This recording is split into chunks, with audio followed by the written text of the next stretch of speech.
Hi, good evening viewers. You're watching the news on Sansad TV and I'm Rashika. In today's edition, the focus will be on the winter session of the Parliament that begins today, along with other important stories. Let's begin with today's headlines. Winter session of Parliament begins. Prime Minister says Rajya Sabha will attain new heights under Chairman Jagdeep Dhankar. S. Jaishankar delivers statement on foreign policy in the upper house. Counting of votes for Gujarat and Himachal Pradesh elections from 8 a.m. tomorrow. Results of by-elections to Mainpuri Lok Sabha and 6 Vidhan Sabha seats in 5 states to also be declared. AADMI Party celebrates victory in MCD elections, takes 134 wards, BJP gets 104, Congress reduced to only 9 seats. RBI raises repo rate by 0.35%, reduces growth estimates. RBI governor says worst of inflation behind us, but no scope for laxity now.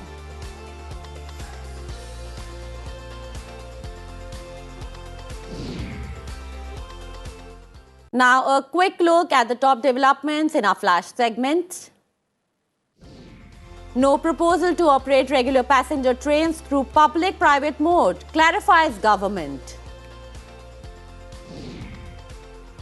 Armed Forces Flag Day observed across the country, day marked by remembrance of martyrs and armed forces personnel.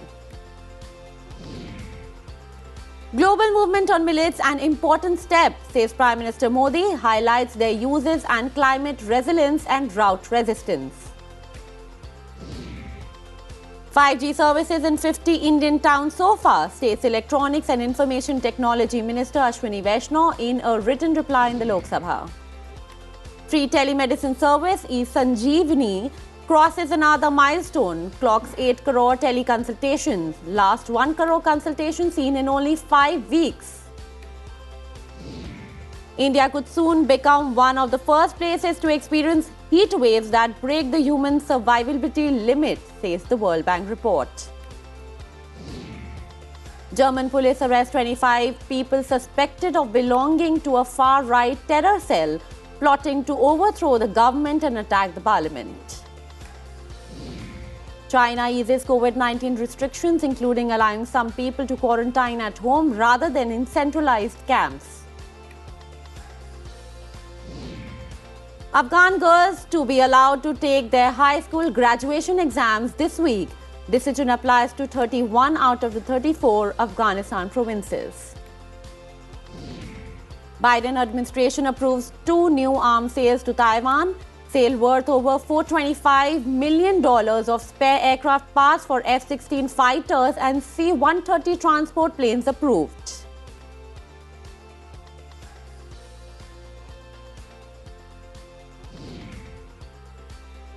Now, latest news from both the houses of the Parliament.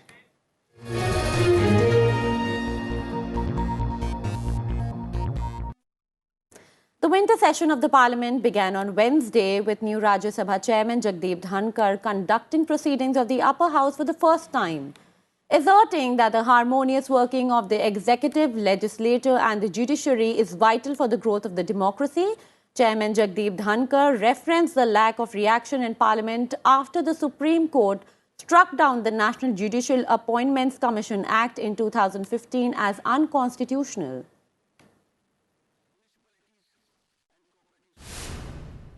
This historic parliamentary mandate was undone by the Supreme Court on October 16, 2015 by a majority of 4:1, finding the same as not being in consonance with the judicially evolved doctrine of basic structure of the Constitution. Honorable members, there is no parallel to such development in democratic history, where a duly legitimized constitutional prescription has been judicially undone. A glaring instance of severe compromise of parliamentary sovereignty and disregard of the mandate of the people, of which this House and the Lok Sabha are custodians. Honorable members, we need to bear in mind that in democratic governance, basic of any basic structure is the prevalence of the primacy of the mandate of the people reflected in the parliament. Parliament is the exclusive and ultimate determinative of the architecture of the Constitution. It is disconcerting to note that on such a momentous issue, so vital to democratic fabric, there has been no focus in the parliament now for over 7 years. This House, in concert with the Lok Sabha, being custodian of the ordainment of the people, is duty bound to address the issue, and I'm sure it will do so. Earlier, Chairman Dhankar was welcomed by Leader of the House and Rajya Sabha Piyush Goyal, Parliamentary Affairs Minister Prahlad Joshi, Minister of State for Parliamentary Affairs Arjun Ram Meghwal, and V. Muralidharan on his arrival at the Parliament House complex. The chairman paid floral tribute to the statues of Mahatma Gandhi and Constitution maker Baba Saheb Ambedkar.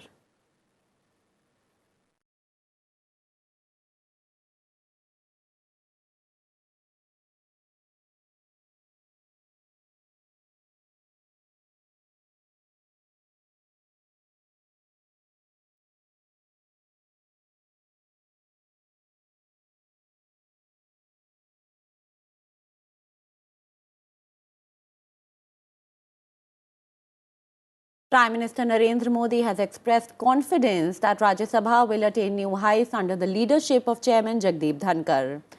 Applauding Dhankar as a leader who has imbibed the values of both Jawan and Kisan, the Prime Minister said the House was fortunate to receive his able and effective leadership at this juncture in history.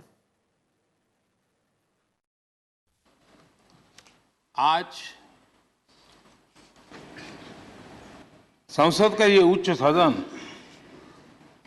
एक ऐसे समय में आपका स्वागत कर रहा है जब देश दो महत्वपूर्ण अवसरों का साक्षी बना है।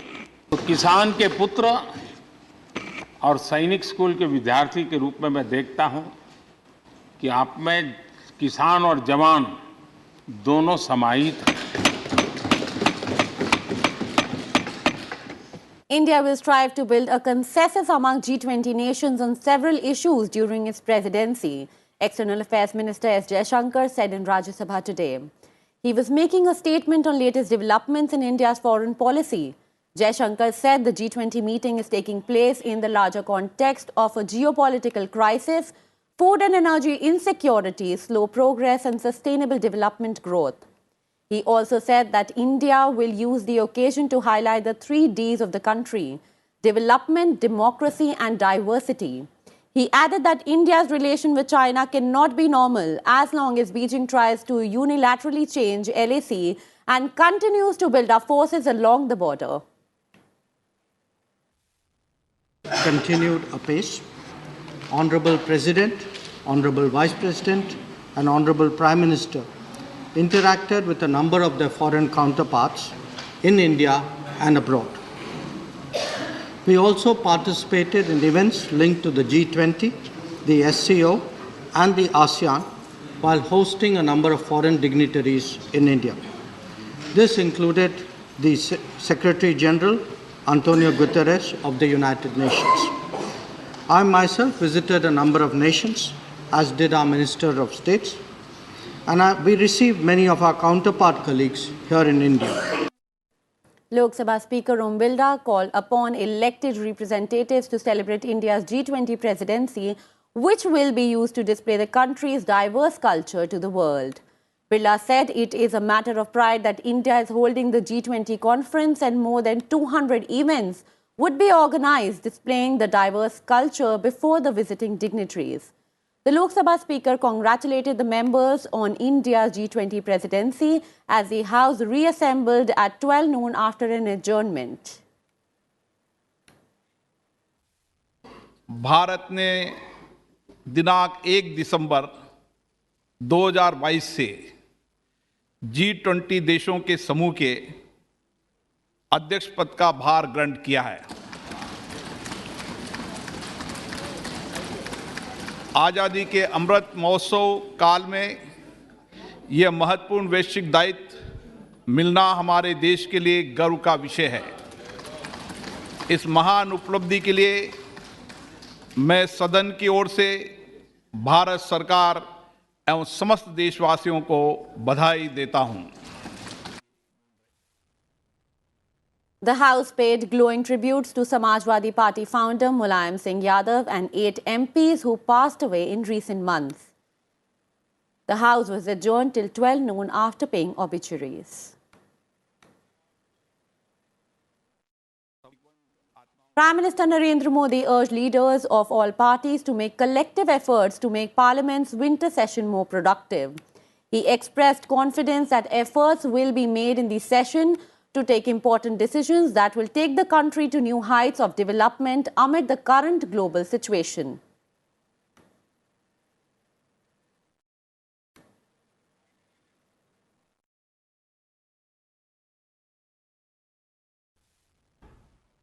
मुझे विश्वास है कि सभी राजनीतिक दल चर्चा को और मूल्यवृद्धि करेंगे, अपने विचारों से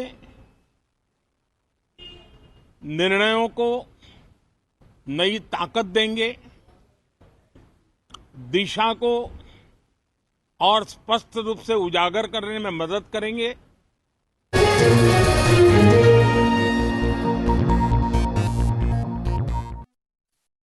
Now, other news in detail. The AADMI party crossed the majority mark in the Delhi Municipal Corporation elections, winning 134 of the total 250 seats. The BJP 104 wards, while the Congress had 9. 3 independents were also among those elected. Celebrations greeted the huge victory for the AADMI party after the counting results. Workers and supporters gathered at the AAP office, waving party flags and dancing to the drum beats.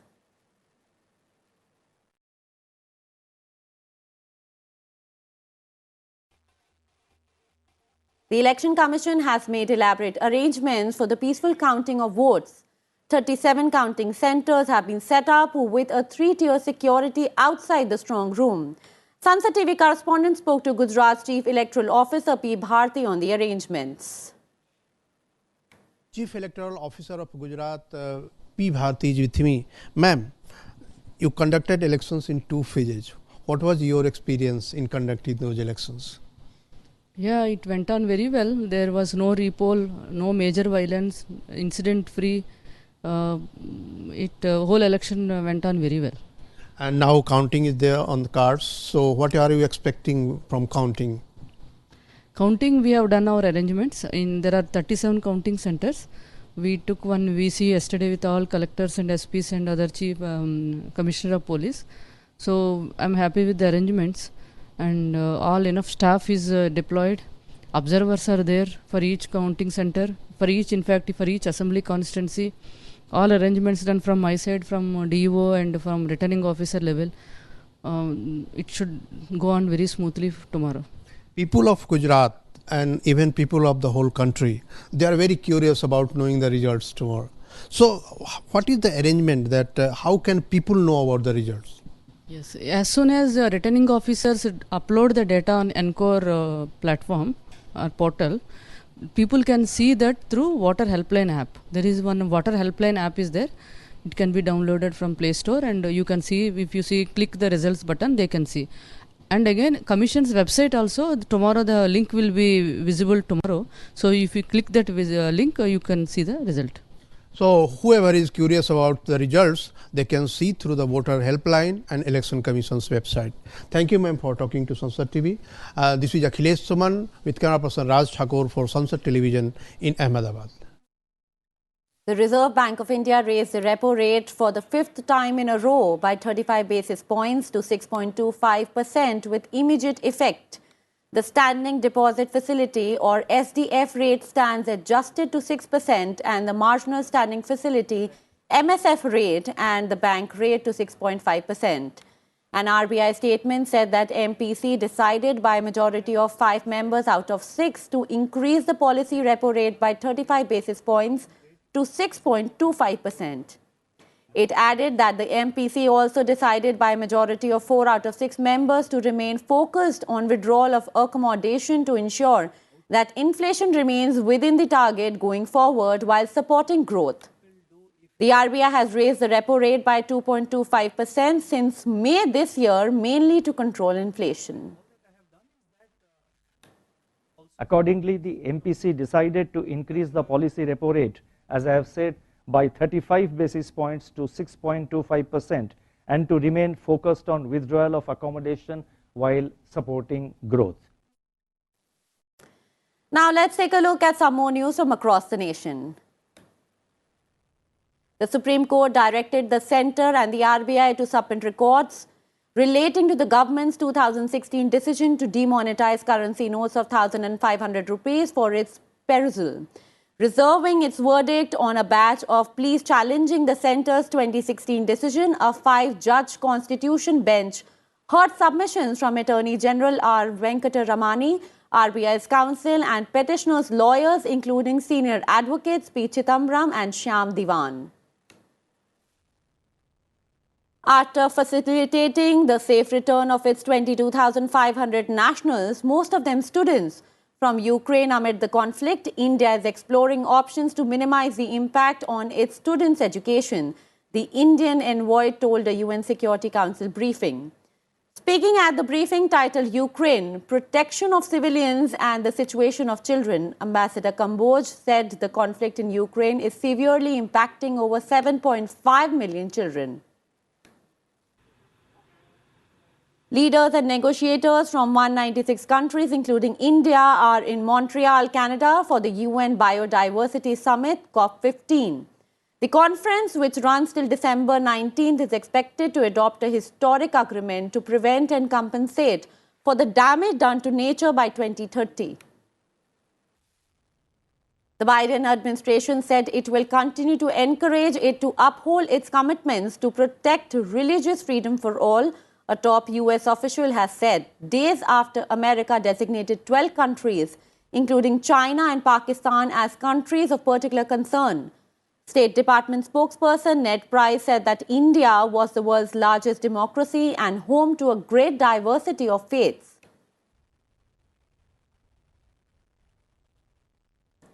Star Indian weightlifter Mirabai Chanu was not at her best due to a wrist injury, but still won a silver medal at the World Championships with a total lift of 200 kgs in Bogota, Colombia.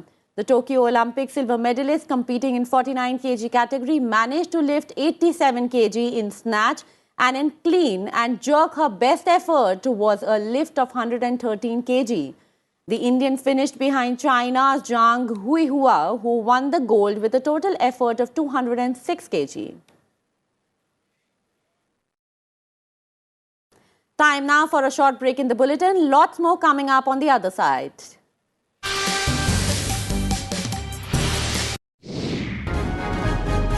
We are discussing the anti-defection law of 1985. Anti-defection law is one of the most important ways that we in this largest democracy in the world maintain and ensure that there is political discipline and, most important, that the trust of the electorate is maintained. Whether Speaker should have all the powers or not, whether some other kinds of quasi-judicial authority or judicial authority should be there to decide defection-related matters, that we must ponder over and we must rectify. Watch with us 75 years, laws that shaped India.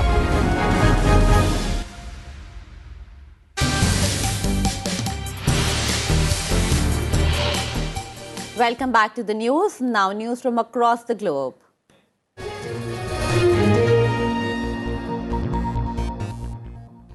The European Union has agreed to a law to prevent companies from selling into the EU commodities linked to deforestation around the world. Negotiators from EU countries and the European Parliament approved new due diligence rules that would require companies to prove their supply chains are not contributing to the destruction of forest or face fines. Here are the details.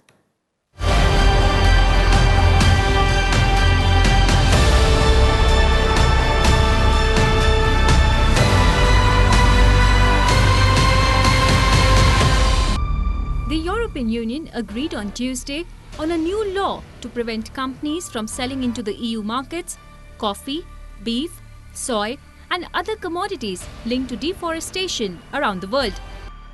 The law will require companies to produce a due diligence statement showing that their supply chains are not contributing to the destruction of forests before they sell goods into the EU, or they could face hefty fines.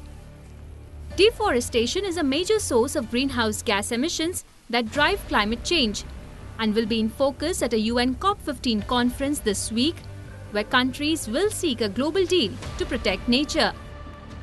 Negotiators from EU countries and the European Parliament struck the deal on the law early on Tuesday.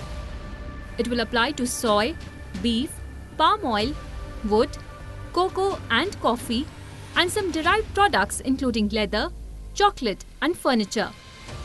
Rubber, charcoal and some palm oil derivatives were included at the request of EU lawmakers. Companies would need to show when and where the commodities were produced and verifiable information that they were not grown on land deforested after 2020. Failure to comply could result in fines of up to 4% of a company's turnover in an EU member state. Countries that will be impacted by the new rules include Brazil, Indonesia and Colombia. EU countries and the European Parliament must now formally approve the legislation. The law can enter into force 20 days later, after which large companies have 18 months to comply and smaller firms 24 months. Bureau Report, Sansad TV. With less than a month till Christmas, central London's shop windows are decked out with Christmas decorations. But despite the festive spirit promised by coronavirus restriction-free Christmas for the first time in 3 years, retailers face a challenging season. Take a look.